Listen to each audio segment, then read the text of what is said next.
I've pretty much since Apple IIs existed been interested in playing games. So since I was a kid, I've known that either I wanted to run a candy factory because Willy Wonka was my favorite movie growing up, or run a game shop. So that was sort of the inception of the idea. I had no idea that this was all going to turn into Blizzard.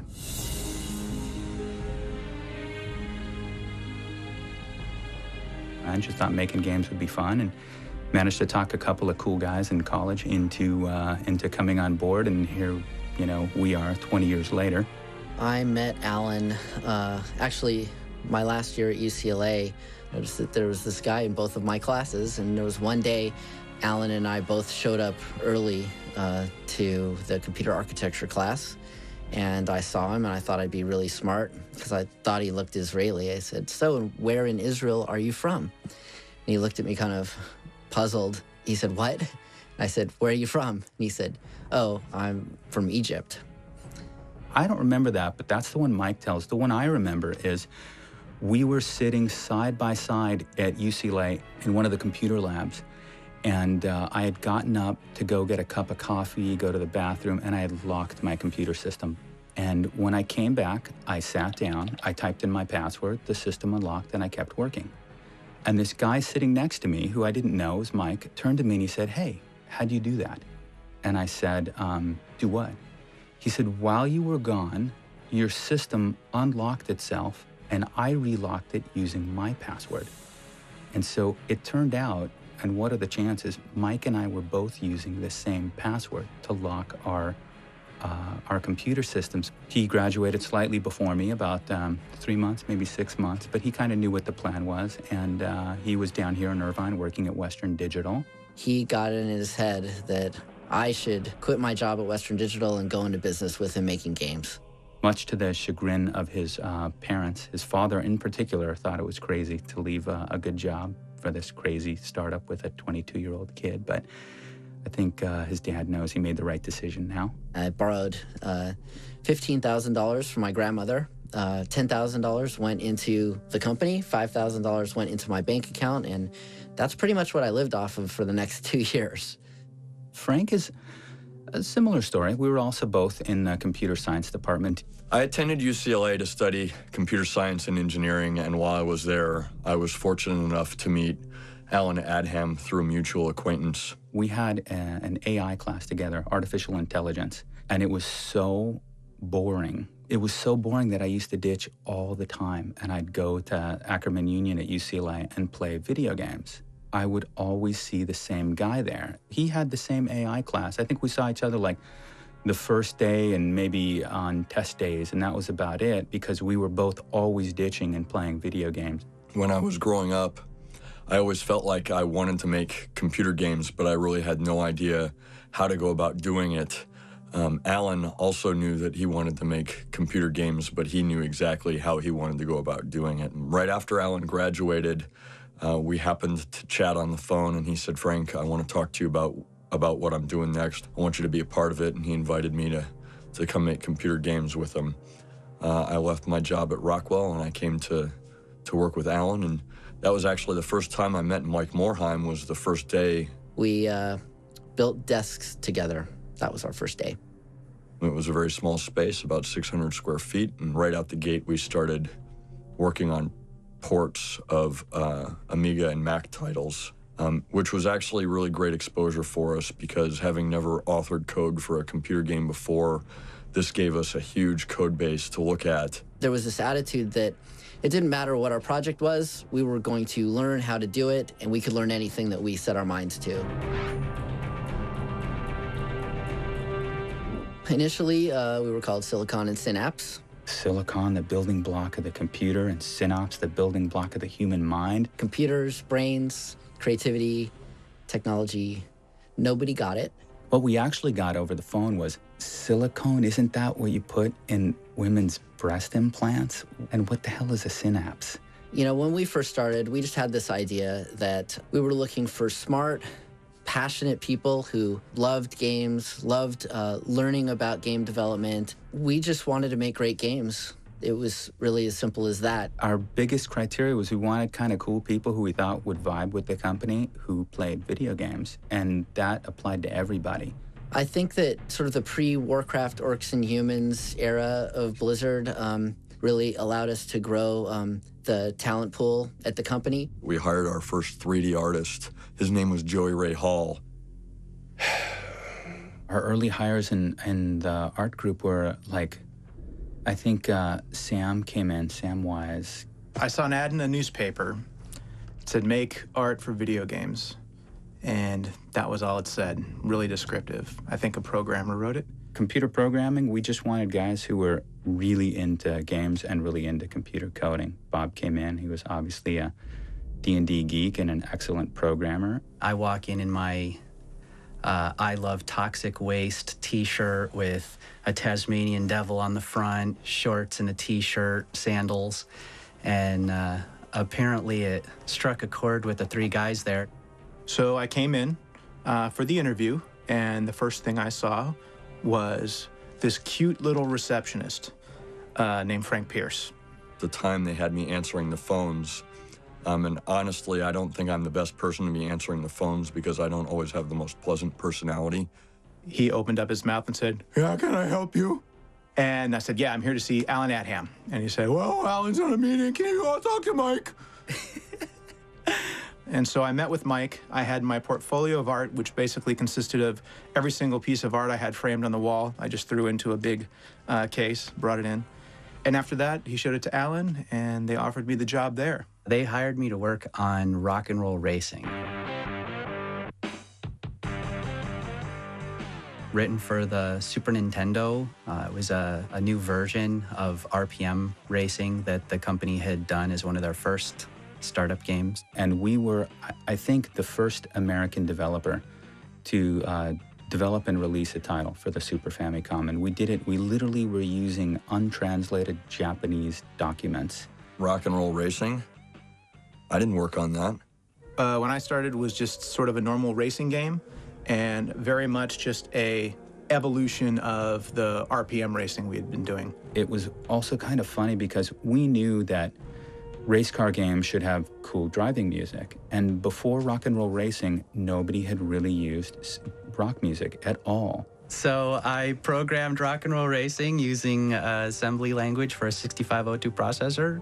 Heme, heme, heme. We added spaceships and space aliens and all sorts of laser car sort of stuff, and we just kind of evolved it into a little bit cooler style of a game. Again, some of the Blizzard influence developing there, where instead of doing the normal cars, we made rocket cars with lasers and guns and that kind of stuff. And that, plus the fact that it was an excellent game, Rock and Roll Racing took Racing Game of the Year that year. So the first SNES title that I worked on in earnest was Lost Vikings, and we had almost everyone in the office working on that project. When I started on Lost Vikings, there were about 100 Vikings you could control. Some that would raise up ladders, someone that would throw torches, all that sort of thing. It was very PC game oriented.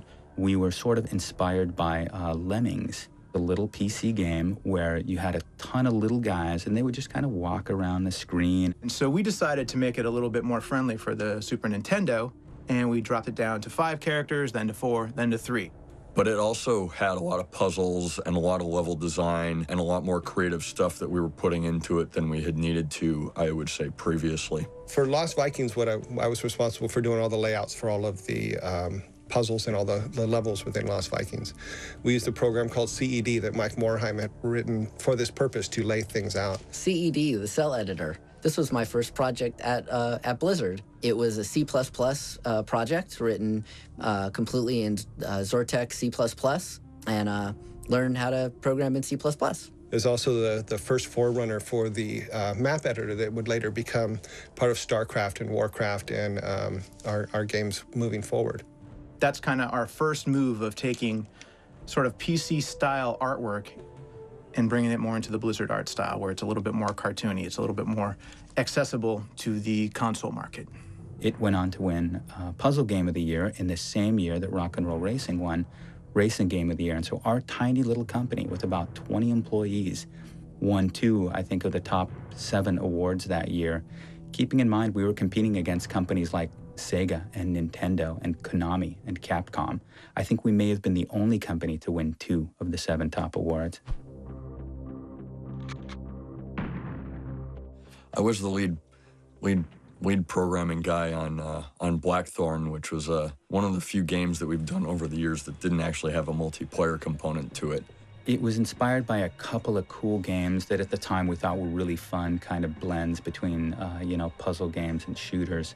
Blackthorn was actually our first rotoscope game. We actually took Frank Pierce out in the back alley and got him to jump over a bunch of wood and got him to run and climb ladders and things like that, and we'd videotape him. Then we'd come back in and we'd draw over him for the character. It was a little bit dry and a little bit boring, so we ended up making it on some far-off planet, and for some reason this guy with the dirty t-shirt and jeans is a prince, and like all princes, they have shotguns. It was a pretty quick development. I don't remember it taking very long. When I think back on Blackthorn, the funny thing I think about it is that the 2 artists that were primarily responsible for creating the character art for Blackthorn both had long, stringy hair. And if you look at all the character art in Blackthorn, including the main character, they've got this long, stringy hair. And it's like, wow, these artists basically created this character art in their own image. And so I think we need more diversity among our artists working on any one project so that we get diversity in that character art. I guess the other funny story to go along with that was we had to change the name in Europe from Blackthorn to Black Hawk. Blackthorn turns out to be a really popular brand of beer in Europe. So it'd be like, I guess if we had named our product Budweiser.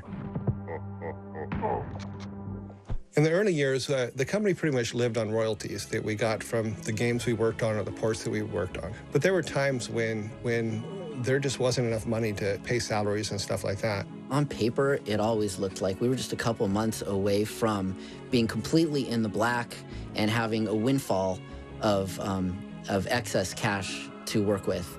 And it never really happened. Mike and I tried to, shelter everybody from anything other than making the games. We found out that you could actually get interest-free advances on your Discovery card by going to the supermarket and getting cash back.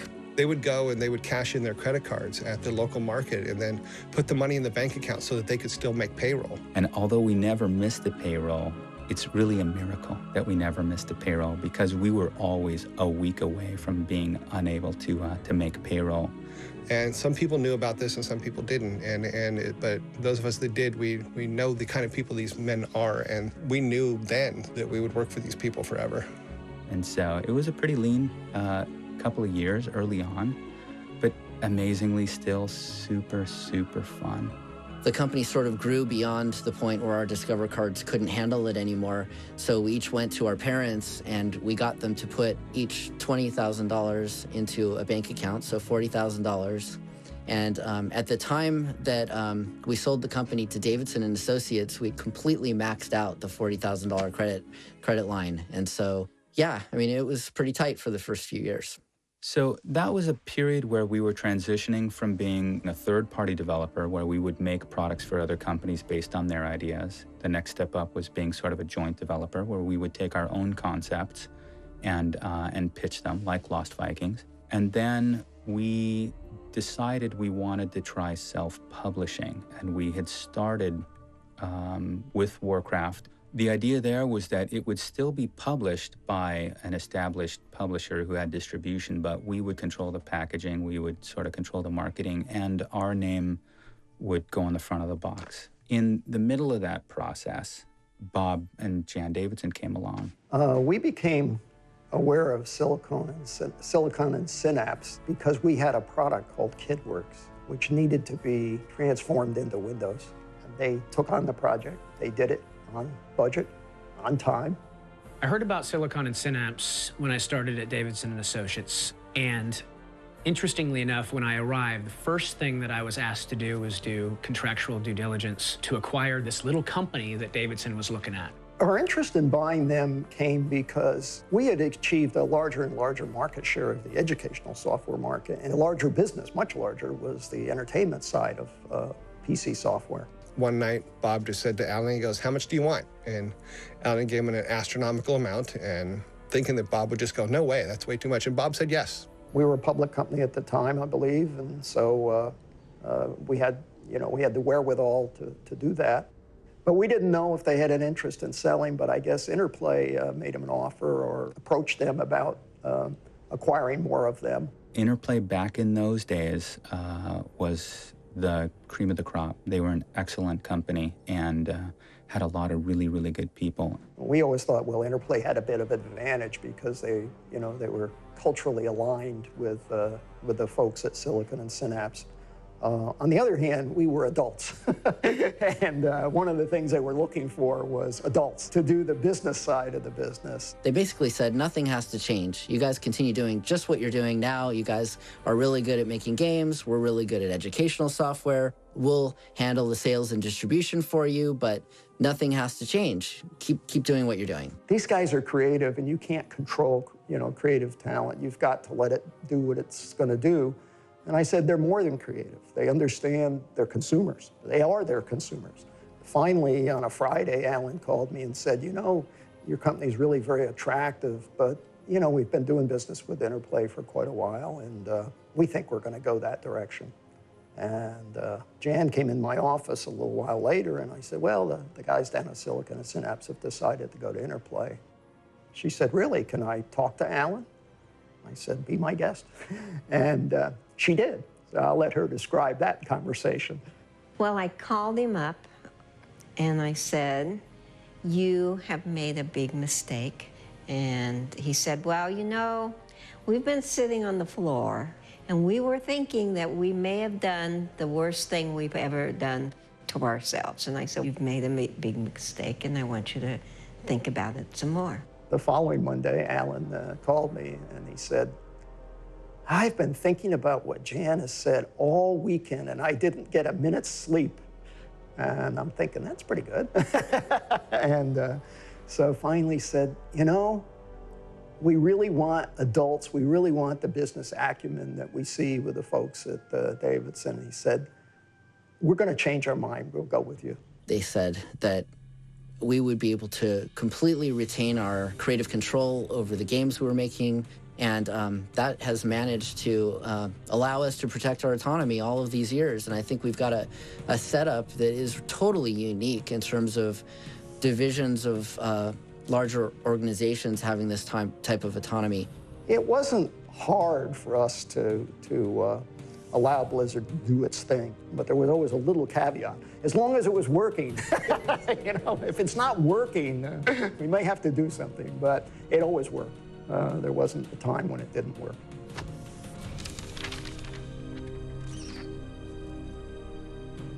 Well, I think any name change for our company was destined to be better than Silicon and Synapse. At some point, Alan decided we need to change our name. So there was this sort of brainstorming effort, and we wound up with Chaos Studios, which we felt was pretty representative of our development process, which I'm told is still pretty representative of our development process. A lot of people thought it said Chouse or Chads. And then we got a phone call from a company called Chaos Technologies. They're based out in Florida, and they basically said, hey, we have the name Chaos, but we're happy to let you continue using it, but it will cost you $100,000.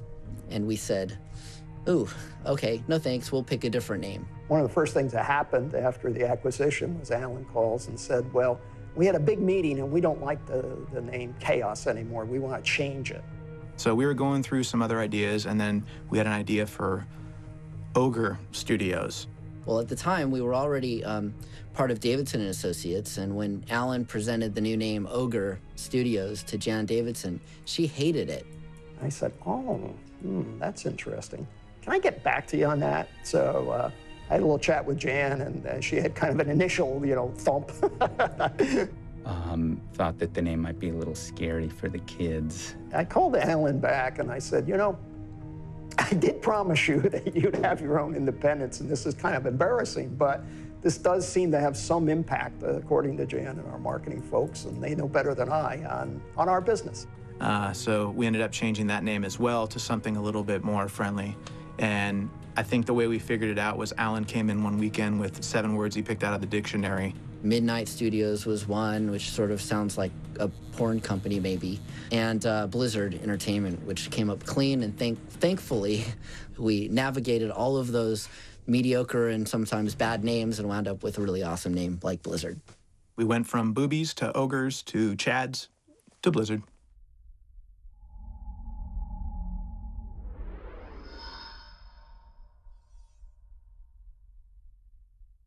I remember, this was hundreds of years ago, a chap by the name of Chris Metzen came in, and he walked into my office.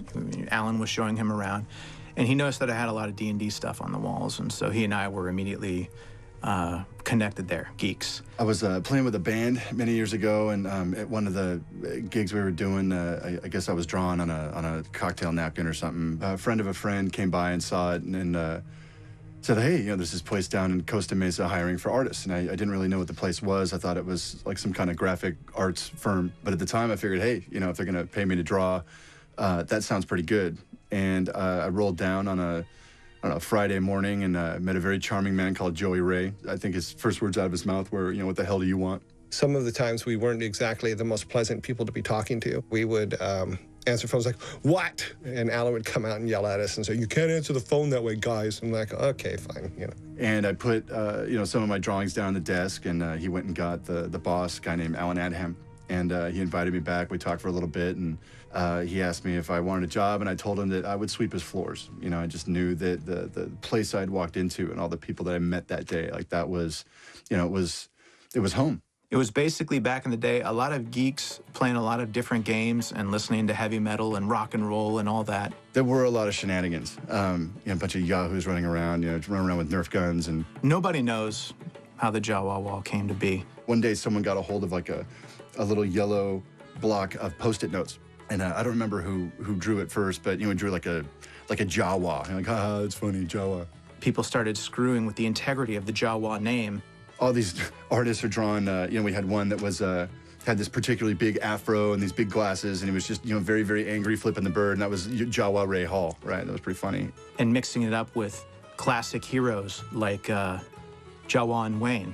Joe Optimus Prime, you know, a big Jawa chasing a Jeep. That was, you know, Jurassic Park. From Samurai Showdown, Joan Fu. You know, like a guitarist smashing a Jawa with his foot, which was the Jawawa pedal. The whole wall was filled with it, and then days later, it was gone. It was like a shadow of a memory. And I still look back to those days with longing. But alas, they are no more. Thanks, HR. We had been making a lot of games for the console, and everything, you know, we had kind of pushed to be a little bit more thicker and chunkier. The first thing I worked on for Blizzard was Justice League Task Force. It was like a Street Fighter type game we were doing with superheroes, which just lit me up like a Christmas tree. This game was special because we learned a very valuable lesson in this, that Superman, no matter what you've seen, cannot kick. I moved on. I think they tried me out on tile sets for Lost Vikings 2. I started with Blizzard in '94, and I was quickly put into a bullpen with Mickey Nielsen, Dave Bergeron, Chris Metzen. I didn't really know Metzen at the time. I remember we were all just starting to learn 3D, and it was a pain in the butt because we'd all come from a very traditional background, artistic background. All the artists were transitioning over to 3D Max. You know, the whole industry's going 3D. I remember being very intimidated by the program. So I'm like, oh no, like I hope I can keep this job. I don't think I'm gonna be able to do this. I remember Chris cussing. I'm like, oh, that guy's cussing. I'm like, I don't know if they allow that in the workplace. And I remember just hearing him pull back and just. I wound up, I think, spitting on my screen in frustration. I look over, I'm like, dude, that guy's getting fired. And I remember for like the next week, every time I'd come in, I'm like, how is he still here? How did that guy not get fired? In those days, we wore a lot of hats. Everyone wore a lot of hats. You had your set job, like in my case, it was doing art or stuff like that, but I also was a receptionist. We also did all QA ourselves. We also did all tech support ourselves. I was one of 2 people that was in charge of tech support. So we would basically take telephone calls during the day, tech support calls during the day. And then in the evening, we'd go to Fry's or Micro Center or whatever and pick up hardware to come install on people's computers. So we did a lot of stuff. Any time that you could do more than one thing, it was always appreciated, and we always just jumped in. That's the way we were. You'd have artists working on Death and Return of Superman one day, then working on Justice League Task Force the next day, and then starting up this new little game, I don't know, what is it called? Warcraft! At the time, a lot of us really liked Dune 2, the game from Westwood Studios. But we were the first company, apart from Westwood, to recognize the value of the RTS genre. The evolution of the Warcraft universe is probably a very awkward process. Most of its ideas were just this kind of amalgamation of the different designers and people working on it at the time. It was pretty classic stuff, pretty classic fantasy stuff. So we were making characters, orcs and humans and all this sort of thing, but they just looked kind of small and realistic and kind of doink. One of the reasons was because they were small and doink. Sam Didier and, certain of the other, lead artists kind of got involved. The idea of creating kind of these interlocked ideas or cultures really allowed these guys to have a springboard into the art design process. That was our attempt at doing something that was a little bit more fun and fast and fantasy, but not boring medieval fantasy with little doinky swords and guys with little chainmail hoods. Nah, we had cool stuff like orcs with horns coming out of the sides of their helmet and all kinds of teeth and dwarves and all that. Warcraft 1 was such a hit that Blizzard really became a known developer. Everybody in the industry went, wow, it became Game of the Year, and that raised a lot of eyebrows. And the second year, they weren't any longer the new kid on the block. Around the time that we started jamming Warcraft 2, I remember feeling very intensely that, wouldn't it be fun to blow this thing out, really, to have multiple kingdoms and continents and, more races involved, each with their own kind of distinct flavor and history. Ultimately, there were many years between, Warcraft 2 and Warcraft 3. We had cut our teeth on a few other, game types or universes that allowed us to grow and really get our, storytelling values in line. So by the time Warcraft 3 really came about, we were ready to attack that thing. We knew who we were as artists. We knew who we were as storytellers. And the ideas came much freer and much clearer. And it definitely had heart. The cinematics were fantastic. I, in some ways, still feel like those cinematics were the high watermark for the industry. And I think it'll just continue. I think, we see over the next 10 or 20 years as the sort of artistic ceiling on what we can do real time continues to rise. It was also a very important project for me because I wanted to really define the art style for Blizzard. It was probably one of the first times that me and Metzen really focused very closely together on the storytelling. I'd set the bar pretty high in my mind, and to achieve that, it took a lot of late nights. Cinematics department actually, I guess the seeds of that started way back during the development of Warcraft, Orcs, and Humans. I think we had one person in the cinematics department. That was Joey Ray Hall. I was the original cinematics person at all in Blizzard Entertainment because I had 3D experience. He created these sort of, by today's standards, very rudimentary looking 3D zoom-ins on the map. By War II, we had started building up a lot more 3D stuff and bringing in more people. Before I started at Blizzard, I was going pre-med, and a buddy of mine was working at Blizzard and kept telling me, you got to check this thing out. And I remember walking into the office on Red Hill and thinking, okay, this is home. This is the coolest place ever. Why would I ever leave? Cinematics department was created round about the time of Diablo 1. We set out to basically prove ourselves. We did the intro to Diablo 1. And at the time, it was pretty cool. I look back on it now and cringe, but I guess it was pretty cool. Hello, my friend. Stay a while and listen. The idea for Diablo really came from the guys over at Condor, which eventually became Blizzard North. They were a solid team, young like us, very good. Originally, Diablo was going to be a turn-based claymation role-playing game. And we said, well, we think the core of the idea is excellent, but let us show you what we're doing with 3D these days. And so we kind of redirected them from claymation to 3D. Let's try to imagine what Diablo would have looked like if it were done with claymation.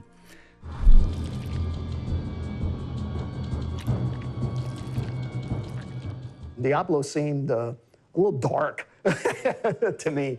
But by that time, I was not going to question the Blizzard. I mean, we'd already had 2 products, each which went #1. That wasn't a coincidence. With Warcraft 2, we offered network play, and what happened was people wanted to be able to play it over the internet, but we hadn't actually provided facilities for that. So with Diablo, we decided that we should be providing that matchmaking functionality, and that was really where the original idea for Battle.net came from. We always talked about one-button access. We wanted to be able to just push one button and be playing with your friends, and to be simple, and to not have to enter IP addresses and all kinds of stuff like that. A really easy way for people to find each other and share the gaming experiences that they wanted to play together. For us, it was a no-brainer because every day after work, and during work, we'd be playing either Samurai Showdown or Street Fighter or Mortal Kombat, and there was just no more satisfying a feeling than whooping your friend versus whooping a computer AI. One of my claims to fame is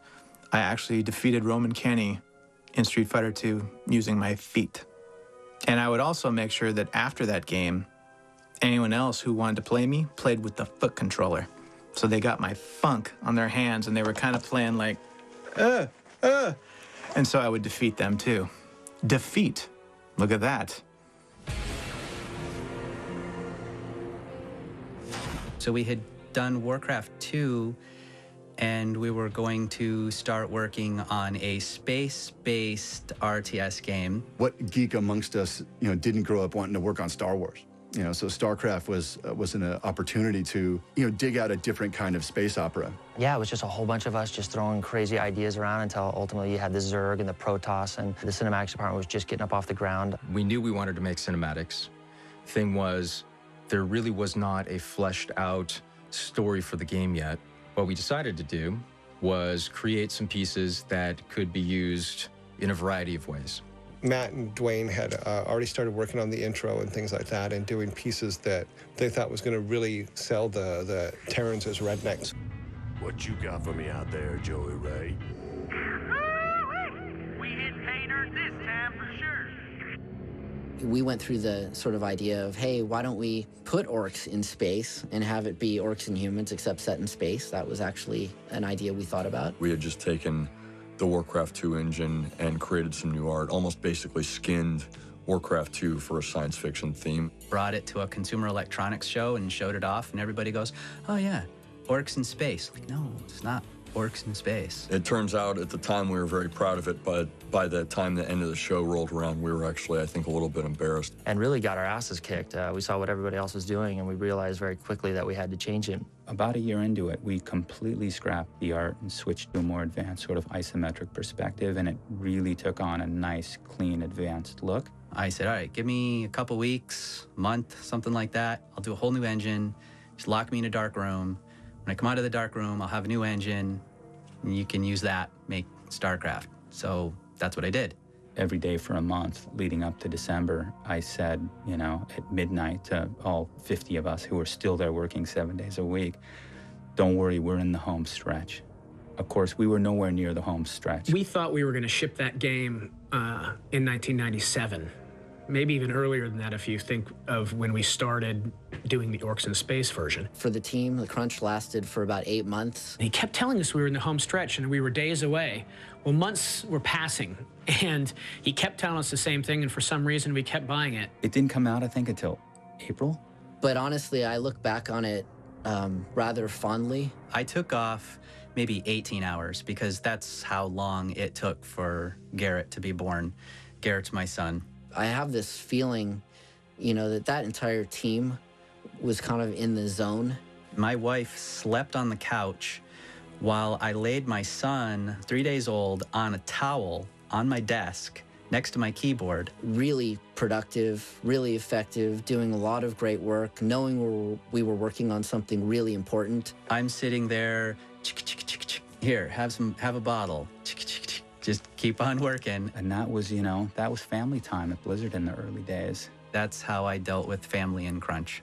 It was just a really important project, something we could be proud of.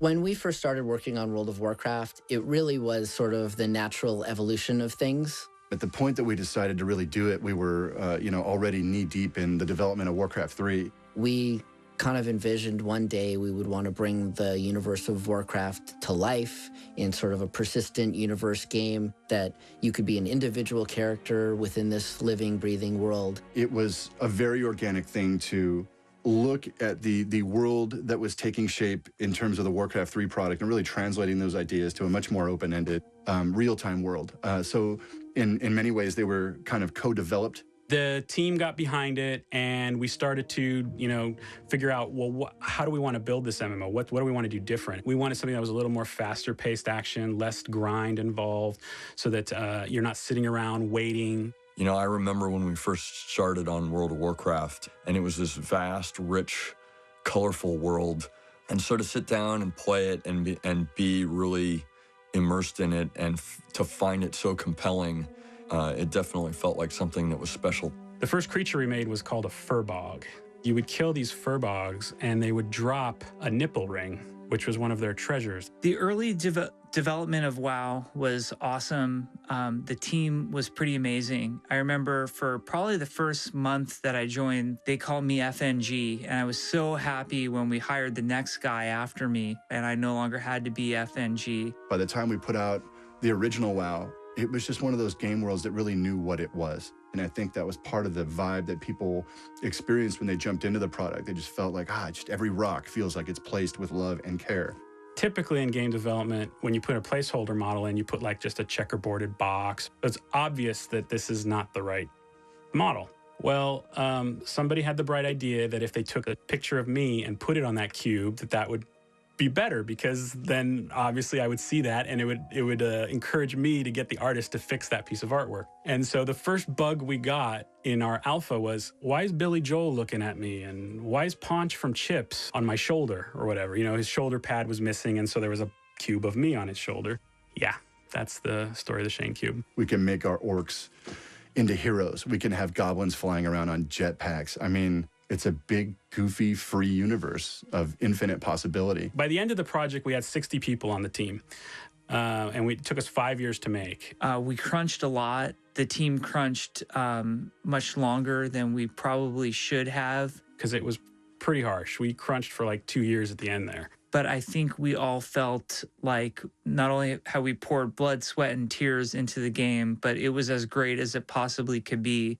World of Warcraft really has taken on a life of its own in terms of the scope and scale and the size of the community. But nobody really appreciated how transformational that game would be to the organization in terms of what it took to operate a game like that. There's just countless things that we had to learn and that we never had experienced really at this scale prior to launching WoW. It's been a life changer and a company changer, a game changer, an industry changer. I mean, we had capacity plans for the first year for World of Warcraft of somewhere in the neighborhood of 400,000 in North America, and we blew through that capacity in the first month. We had to actually stop shipping boxes multiple times to retail during the first year because we didn't have the capacity to support the players. And so there was this mad scramble to try to get more equipment and try to make sure that the experience for the users were really well. So it was nothing that we could have even fathomed to, plan for ahead of time. Every single department was affected when we launched World of Warcraft and had to deal with the massive amount of success, the number of players that came in. And so we really had to scale up the entire business. And we were frantically trying to ship patches for the game with an understaffed development team. And I remember some of the first people to join Team 2 were some of the most inspirational people to get on the team because they so loved what we were doing. That's when J. Allen Brack joined the team. I was brought in to be the senior producer for the art team. Been a huge fan of Blizzard for all the way since back in the Warcraft 1 days. Played a lot of multiplayer Warcraft 1, a lot of Warcraft 2. There was such energy that these people were bringing that they kind of brought the message with them. Do you guys realize how awesome the game you made is? I feel like all of the new talent brought life back to WoW after we were sitting there licking our wounds after the rough launch. even back then, even when we blew through our capacity in the first month for our first year, I don't think that any of us had any idea that we would be hitting the 1 million active player mark, the 2 million active player mark, the 5 million active player mark, and then to have surpassed a 10 million active player mark was far and away beyond, I think, almost everyone's expectations. The lore story of Adham saying, one day this game will have 1 million subscribers, and everyone just, that'll never happen. If there's anything that that we've learned in our time here, it's that we're not great at predicting the future. I really have to hand it to the people who helped us build that game into the game that it is today, because it really took a lot of hard work, it took a lot of commitment, and it just didn't happen by accident. It happened because the people here at Blizzard made that happen. I think it shocked and surprised people. It changed the way people thought of things. It changed the social aspects of gaming and took it to an entirely different level. I think we've done something that is going to be hard to match, and I think candidly will potentially only be matched by our next big MMO. Hey, my name's Chris Siggety. I'm production director on StarCraft 2. My first job here was in QA. I was actually going to college at the time, wanted a summer job, and what brought me to Blizzard was gaming. So StarCraft 2 was a huge undertaking, and the first step in it was figuring out that we wanted to do StarCraft 2. It took 12 years between the time we released the first StarCraft and got around to start delivering StarCraft 2. Oh yeah, when did we start on StarCraft? What was it, 7 years ago? What, 7? What I remember about it is the leadership at that time sat around and decided, yes, we're gonna make StarCraft 2, and I still think I have this document, which was, okay, we're gonna make StarCraft 2. What is StarCraft 2? StarCraft 2 is gonna harken to the legacy. It's gonna largely feel like and play like the original game in 3D, of course.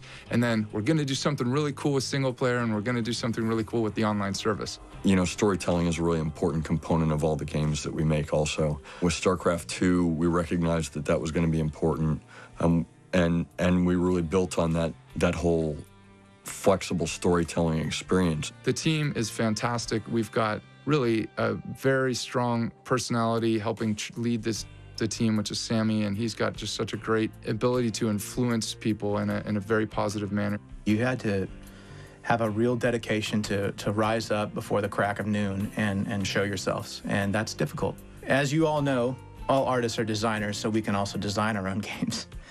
But we have designers here now to help us out. Well, I started out, working for Rob Pardo on StarCraft, and we did, stuff on units and structures. We got to work on missions and this sort of thing. And then I got a chance to sort of take over more of a leadership role on StarCraft 2. And we hired a bunch of guys, put together a balanced team, and really started trying to put the game together. I wrote the AI for everything, actually. StarCraft 1, a lot of 2. I've always been looking for ways to make the computer not cheat. In StarCraft 2, we've completely eliminated all forms of cheating, all forms of effective cheating. You cannot tell the difference between a human and the computer anymore. We were trying to remake this classic game that we've all been playing, off and on for 10 different years now, and I think there was a lot of legitimate fear and dread on the development team that we could accomplish this task, that we could actually make a game that was hopefully worthy of the StarCraft name. One of the best PC games of all time, probably the best strategy game of all time.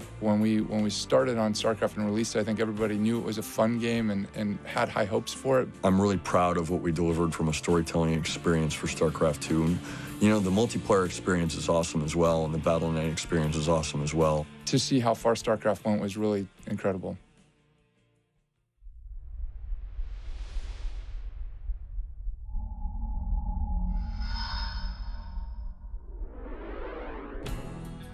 Blizzard is turning 20 years old, and at this point in a company's history, you really start looking at not only what's come in the past, but what is going to be Blizzard's legacy. The future is big. 20 years is a long time, but I think we want Blizzard to persist long after the leadership that's currently in charge is gone. And, if you look at a company like Disney as an example, Disney's been around for 80 years. 20 years in, they haven't even invented half their best films or haven't even done Disneyland yet. So you think about from that standpoint, I think that our best days are still ahead of us, and we still have our golden age ahead of us. Our goal to be a company that does the most incredible gaming experiences, that develops those and creates those, is something that's part of our DNA that we're going to continue with for a long time to come. Things weren't always the way they are now. Actually, things were quite different 15 years ago, and they've evolved to be the way that they are now. And we're still evolving. And so it's not like this static thing that is Blizzard Entertainment. It's a very dynamic, growing, evolving thing. Everyone here truly loves these products. It's a big deal. You know, how many companies in the world, you go to work, you have a great job, you pay the bills. I don't know how many places there are out there where people truly believe in what they're doing. That many places that truly engender the level of pride that you associate, with that logo, that little blue logo. It means a lot to me. As long as they have good people who are focused and dedicated to making the very, very best games, with that experience that others can't deliver, they're going to do extremely well.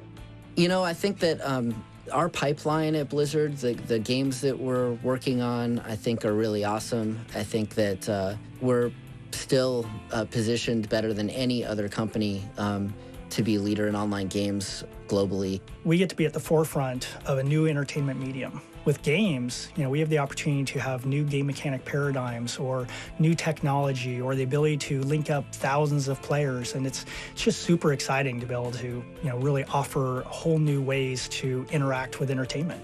After all the change that has occurred in our company and all the growth, the globalization, it's a very different kind of company these days as it was, way back in the day. The growth and complexity and scale of the games we're making, that has been outpaced by the number of people around the world that are interested in playing our games. A big part of what Blizzard wants to do is to make our great games available to as many people around the world as possible. I think one of the things that's really cool in our offices around the world is the amazing amount of diversity that we have with the people there, but who all share the passion around the products and who love the Blizzard culture. With sort of the dominance of World of Warcraft, Blizzard might have a tendency to kind of want to defend that franchise for as long as possible. I know that there's other things in the works, and I think that that's excellent. I think that that team should go straight at World of Warcraft, trying to take every customer that World of Warcraft had, because if we don't, somebody else will.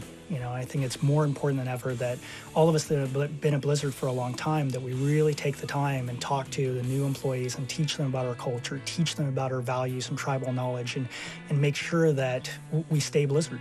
Teaching the next generation of employees to understand that is important and that those values do really go to the heart of the people that have been here forever. That is the foundation for Blizzard in the past, the Blizzard today, and Blizzard in the future. As long as we remember where our foundation is and what's made us successful to this point and keep that in mind in everything that we're doing, then definitely the future of Blizzard can be very bright.